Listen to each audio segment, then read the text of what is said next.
Hello again and welcome back to another tutorial. In this video, I'm gonna show you how to turn off UI navigation in Roblox. If you're new to the channel, please leave a like and consider subscribing. So without further ado, let's jump right in. So UI navigation sometimes occur when you stop walking like this, or you accidentally pressed a button. And you can see at the bottom right, it says UI navigation is enabled. Now this will change your move key into navigation key and starts to select your HUD. So to disable this, or to toggle this off, just press the escape key, and then go to Help tab. Here, you can see all of your keybinds.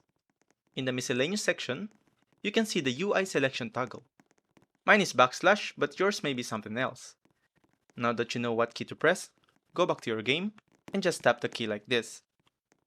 And as you can see, I can move my character again like normal. So there you have it. I hope this one helps. See you guys on the next one. Thanks for watching.